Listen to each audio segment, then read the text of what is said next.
జాతీయవాద జర్నలిజానికి అసలైన వేదిక నేషనలిస్ట్ హబ్ ని సబ్స్క్రైబ్ చేసుకోండి. నోటిఫికేషన్స్ కోసం బెల్ ఐకాన్ పై క్లిక్ చేయండి.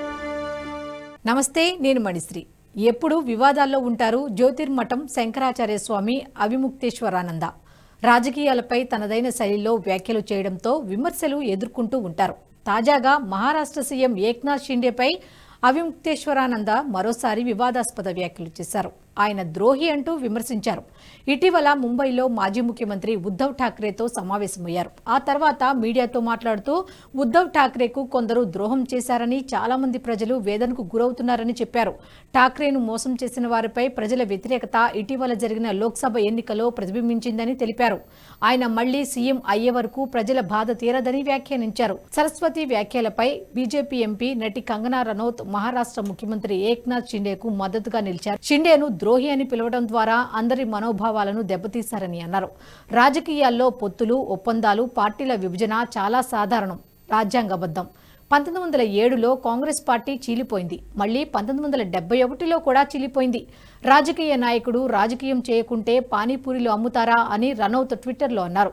రాజు స్వయంగా తన ప్రజలను దోపిడీ చేయడం ప్రారంభిస్తే రాజద్రోహమే అంతిమ మతం అని కూడా మతం చెబుతుందని ఆమె చెప్పింది. స్వామి అవిముక్తేశ్వరానంద ఇలాంటి చిల్లర వ్యాఖ్యలు చేయడం ద్వారా హిందూ మతాన్ని అవమానించారని మండి ఎంపీ అన్నారు. శంకరాచార్య తన మాటలను, అతని ప్రభావాన్ని దుర్వినియోగం చేశాడని బీజేపీ నేతలు విమర్శిస్తున్నారు. అతను దేశద్రోహి అని ఆరోపించడం ద్వారా మహారాష్ట్ర ముఖ్యమంత్రి ఏక్నాథ్ షిండేపై కించపరిచే పదాలను ఉపయోగించి మనందరి మనోభావాలను దెబ్బతీశాడని బీజేపీ నాయకులు అంటున్నారు. ఏక్నాథ్ షిండే తిరుగుబాటు చేసి శివసేనను చీల్చడంతో ఉద్ధవ్ ఠాక్రే యొక్క మహావికాస్ అఘాడీ ప్రభుత్వం జూన్ 2022లో కూలిపోయింది. బీజేపీతో పొత్తు పెట్టుకుని ప్రభుత్వాన్ని ఏర్పాటు చేసి ముఖ్యమంత్రి అయ్యారు. ఈ నేపథ్యంలో శంకరాచార్య సరస్వతి ఈ వ్యాఖ్యలు చేశారు.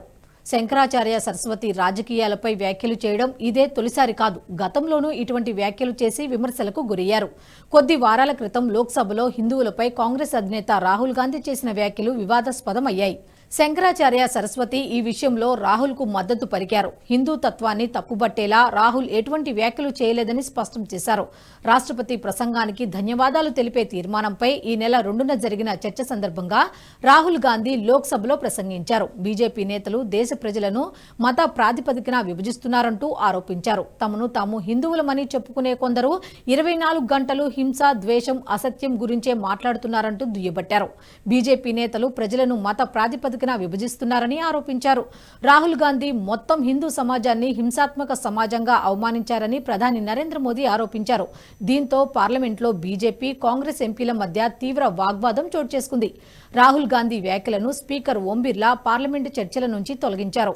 ఇది కాస్త వివాదం కావడంతో శంకరాచార్య స్వామి మాట్లాడుతూ రాహుల్ గాంధీ హిందూ వ్యతిరేక ప్రకటన చేశారని ఆరోపణలు వస్తున్న తరుణంలో రాహుల్ గాంధీ ప్రసంగాన్ని చాలా శ్రద్ధగా విన్నానని, ఆయన తప్పుగా మాట్లాడలేదని అన్నారు. కేంద్రానికి నాయకత్వం వహిస్తున్న పార్టీపైనే తన ప్రకటన ఉందని రాహుల్ గాంధీ స్పష్టం చేశారు. మొత్తం ముసుగులో హింసను రెచ్చగొడుతున్నారని ఆయన ఆరోపించారు. రాహుల్ గాంధీ వ్యాఖ్యలు కేంద్ర ప్రభుత్వంలోని ఒక పార్టీ గురించే తప్ప హిందూ మతానికి వ్యతిరేకం కాదని ఆయన స్పష్టం చేశారు. హిందూ మతం హింసను తిరస్కరిస్తుందని ఆయన చెప్పారు. దీంతో పాటు రాహుల్ గాంధీ మొత్తం ప్రసంగాన్ని ఎడిటింగ్ చేసి సర్క్యులేషన్ చేశారని శంకరాచార్య విమర్శించారు. వాస్తవాలను వక్రీకరించేవారే ఈ వివాదానికి కారకులని, వారే బాధ్యత వహించాలని డిమాండ్ చేశారు. రాహుల్ ప్రసంగంలోని వ్యాఖ్యలను ఎడిట్ చేసి అర్ధ సత్యాలు ప్రచారం చేయడం నేరమని చెప్పారు. అలాంటి వ్యక్తులు పత్రికల వారైనా లేక ఛానల్కు చెందిన వారైనా శిక్షించాలి అని ఆయన డిమాండ్ చేశారు. దీంతో పాటు బీజేపీ పాలిత ఉత్తరాఖండ్లోని ప్రముఖ పుణ్యక్షేత్రమైన కేదార్నాథ్లో 228 కిలోల బంగారం కనిపించడం లేదని శంకరాచార్య స్వామి గతంలో సంచలన ఆరోపణలు చేశారు. భారీ స్థాయిలో బంగారం కుంభకోణం జరిగిందని చెప్పారు. దీని గురించి ఎవరూ పట్టించుకోవడం లేదని, దీనికి బాధ్యులైన వారి వివరాలు బయటకు తీసుకురావాలన్నారు. ఇప్పటి వరకు ఈ కేసులో దర్యాప్తు జరగలేదని చెప్పారు. ఈ కుంభకోణాలకు పాల్పడి ఢిల్లీలో కేదార్నాథ్ ఆలయాన్ని కడతామని అనడం ఎంతవరకు న్యాయమని ఆయన ప్రశ్నించారు. జూలైలో ఢిల్లీలో కేదార్నాథ్ ఆలయం నిర్మాణానికి శంకుస్థాపన చేసిన సందర్భంగా సదరు వ్యాఖ్యలు చేశారు. కేదార్నాథ్ ఆలయంలో గోల్డ్ స్కామ్ జరిగిందన్న ఆరోపణలపై ఆలయ కమిటీ స్పందించింది. కేదార్నాథ్లో 228 కిలోల బంగారం మాయమైందని జ్యోతిర్మఠానికి చెందిన శంకరాచార్య స్వామి అవిముక్తేశ్వర అవిముక్తేశ్వరానంద ఆరోపించగా దీనిపై ఆలయ కమిటీ స్పందించింది. బద్రీనాథ్, కేదార్నాథ్ ఆలయ కమిటీ చట్టం 1939లో పేర్కొన్న నిబంధనల ప్రకారం వ్యాపారవేత్తకు అనుమతి మంజూరు చేసినట్లు ఆలయ కమిటీ స్పష్టం చేసింది. గుప్తదాత 230 కిలోల బంగారాన్ని విరాళంగా ఇవ్వాలని అతని చిరకాల కోరిక అని చెప్పారని కమిటీ తెలిపింది.